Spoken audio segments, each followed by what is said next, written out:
Welcome back, everybody. xSynistr here. Another Call of Duty breakdown. Today we're going to be looking at WoodyGamertag and why he lost a recent game at Berlin Wall. Berlin Wall came in the First Strike package, and it's a medium to large map. Now, in this map, in this game of domination, if you do not aggressively push B and spend too much time in the wasted area of this map, you're going to lose quite often. In fact, in this game, the lack of use of tactical insertions and failure to press B at the appropriate times, I think, cost Woody the game. Everybody has a map that fits their eye. This map fits my eye. I don't remember losing on this map. I very well may have, but if I played it 100 times, probably 99 times I've won. That's because, A, I don't care about my KD. I care about winning the game. When you press B, as you see Woody take some damage there, as you press B, you're going to die a lot. Now, the use of tactical insertions will reduce your transit time. You'll see how long it takes for Woody to get from the spawn location back into B. Now, his teammates fail him a little bit here. You're always going to encounter initial resistance at B, especially if you stop to capture your spawn flag.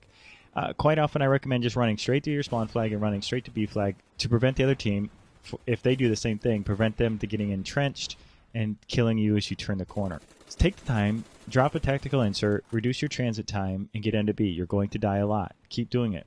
I recommend you plant the tactical insert inside the building so flash grenades thrown from the other team don't destroy them initially.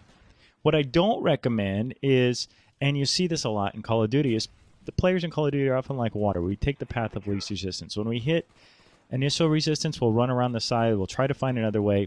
In this map, it's dangerous because any medium to large map, any time spent on the perimeter when you don't hold the flag is just more time that your enemy accumulates points. And you'll see here, Woody's gone along the side into the sniper post, which is a great spot. However, his perimeter run is not.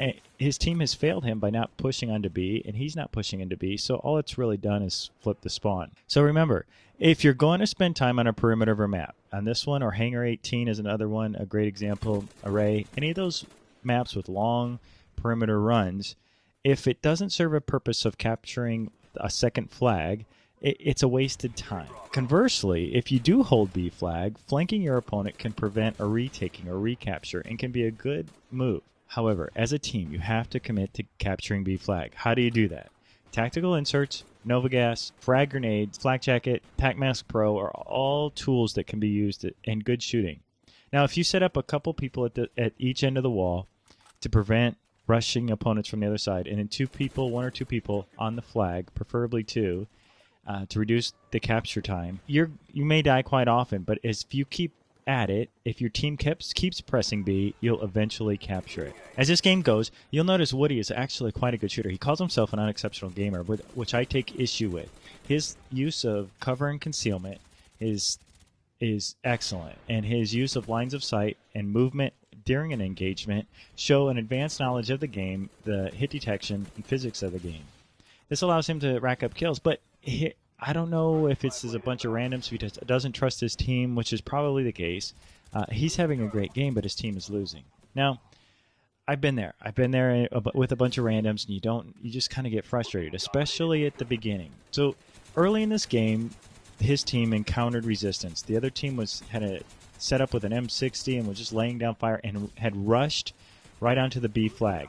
This initial rush allowed them to set up and created resistance against Woody's team. And the entire team decided to run the perimeter. Now, at this point, you'll see that the points are racking up for the other team. It's almost to the point where Woody's team has to triple cap to win. It's getting very close.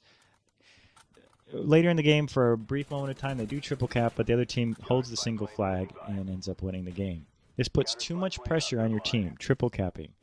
On a medium to large map, it's nearly impossible to triple cap a team. The spawn flag is too close to your enemy spawn. You have to have exquisite communication to allow people, and tactical insertions to allow map setup to do so. It's just not a reality, especially if you're playing with randoms, okay?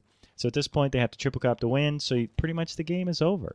So in this game, I would say Woody lost, A, because they weren't persistent enough in capping B. They didn't use tactical inserts, not enough usage of grenades, frag grenades, Nova Gas, smoke to allow them to continue to press.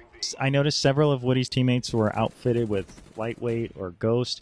Again, in domination in a map like this where your focus needs to be capturing B, not a great loadout. So perhaps Woody in this case noticed this and kind of gave up too early in capturing B flag. So Woody, great game, awesome game. Teammates failed you.